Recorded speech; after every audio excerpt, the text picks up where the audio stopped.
Ever wondered how a massive steel ship floats while a small steel bolt sinks? The secret lies in shape, air, and a principle from Archimedes. When you get into a full bathtub, water spills out. Your body pushes water aside. That's displacement. Archimedes' principle says an object in water is pushed up by a force equal to the weight of the water it displaces. A ship's hull is mostly air, shaped to push aside a huge amount of water. Even though it's heavy, the water it displaces weighs more, so the ship floats. The average density of the ship, steel plus air, is less than water. That's why a cargo ship, like a giant steel bubble, stays afloat. It's physics in action on the high seas. Floating is one thing, staying upright is another. Ships balance two forces, gravity and buoyancy. Gravity pulls the ship's weight down through its center of gravity, or G. Buoyancy pushes up through the center of buoyancy, or B, at the center of the underwater hull. As cargo shifts, or the ship moves, G and B can change position. For perfect balance, G and B must be vertically aligned. When they are, the ship is in equilibrium, upright and stable. But waves and wind constantly challenge this balance. The ship's design and loading keep these forces in check. Understanding this invisible tug of war is key to safe sailing. It's a delicate dance that keeps ships from tipping over.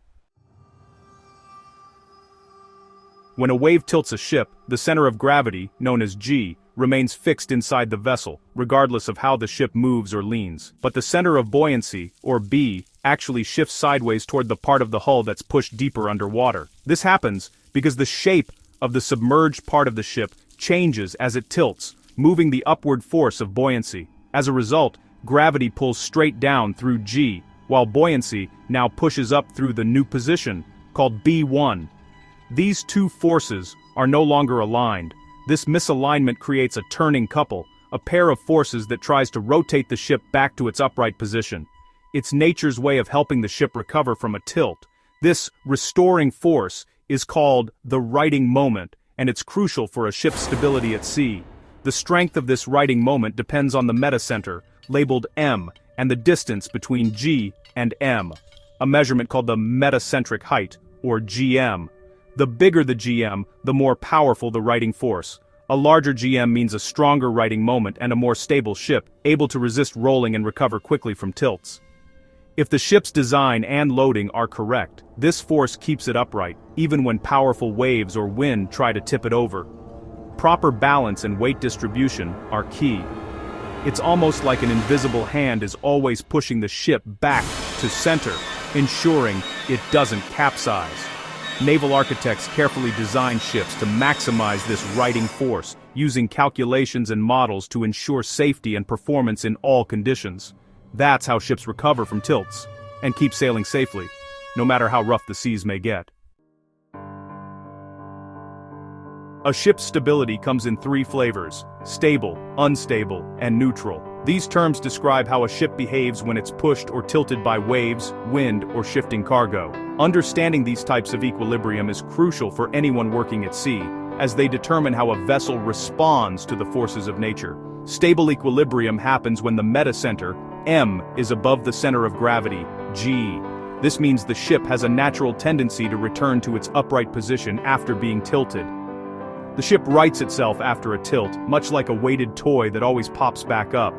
This is the safest and most desirable state for any vessel. Unstable equilibrium is when G is above M. In this case, the ship's center of gravity is too high, making it prone to tipping over. The ship wants to tip over, dangerous. Even a small tilt can quickly become a disaster if not corrected. Neutral equilibrium is when G and M are at the same point. Here, the ship neither rights itself nor tips further. The ship stays at whatever angle it's tilted to, with no force to bring it back upright or make it tip further. For safety, ships must always have a positive metacentric height, M above G. This is why ballast and careful loading are so important. Too much weight high up can make a ship unstable, increasing the risk of capsizing in rough seas or sharp turns. A stable ship acts like a weeble-wobble toy, always returning upright, no matter how much it rocks. An unstable ship can capsize if tilted, putting lives and cargo at serious risk.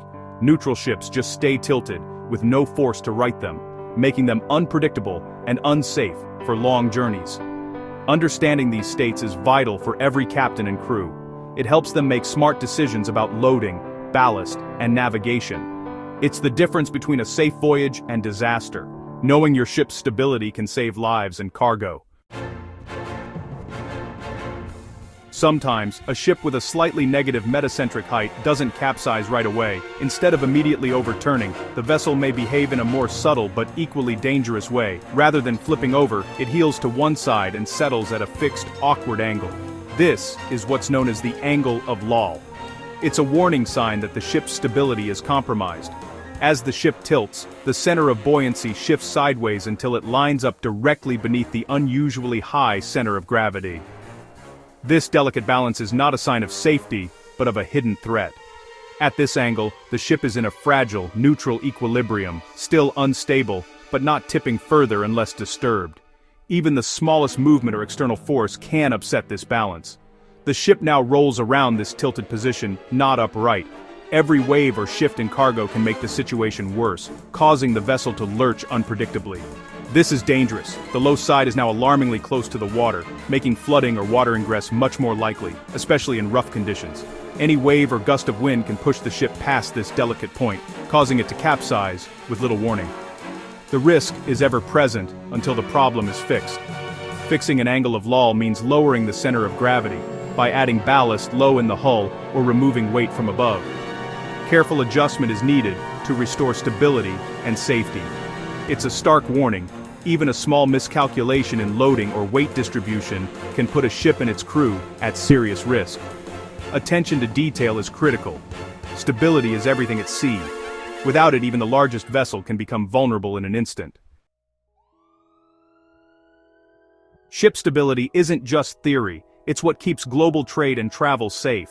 Every ship's design, loading, and operation depend on the principles of gravity, buoyancy, and metacentric height. Officers use computers to check stability before every voyage, ensuring a strong righting moment. Recognizing stable, unstable, and neutral states lets mariners act before trouble strikes.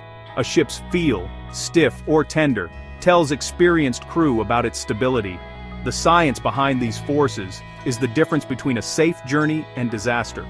Next time you see a ship, remember the invisible physics at work. Mastering stability is how we rule the waves.